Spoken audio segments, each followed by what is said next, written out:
आप एक्टर हैं तो आपके पास भी ऑडिशंस के लिए कॉल आते हैं, जाहिर है आते ही होंगे। किस तरह से आते हैं?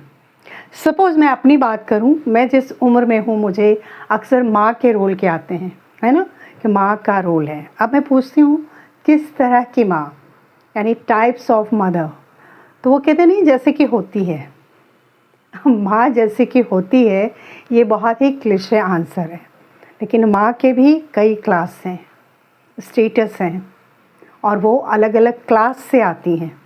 अब सपोज़ कि मेरी माँ जैसी हैं, आपकी माँ वैसी है, या आपकी माँ जैसी हैं, क्या मेरी माँ वैसी है?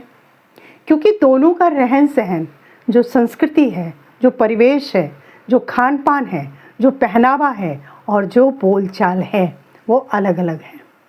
इसी तरह से माएँ सिंगल भी होती हैं, डिवोर्सी भी होती हैं। अनफॉर्चुनेटली नॉट साउंड गुड कि वैसी माएँ भी होती हैं जो बिना शादी के बच्चे को जन्म देती हैं, सिंगल मदर, एंड जो एक नॉर्मल हमारे यहाँ है, यानी शादीशुदा हैप्पी फैमिली। अब स्टेटस पे आते हैं, कोई ज़मींदार घर की पली बड़ी है, तो कोई गांव में खेती करने वाली है, कोई संथाल से आती है, कोई चाय के बगानों वाली माँ हो सकती है, या कोई बंगाल की मछली बेचने वाली माँ हो सकती हैं। तो इतनी क्राइटेरिया हैं, इतने शेड्स हैं, इतनी चीज़ें होती हैं।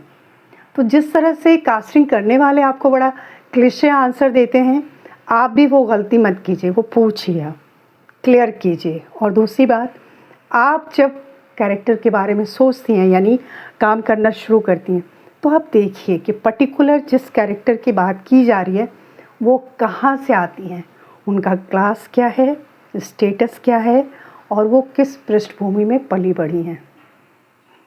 इतना काम करना पड़ता है, समझे? Thank you so much.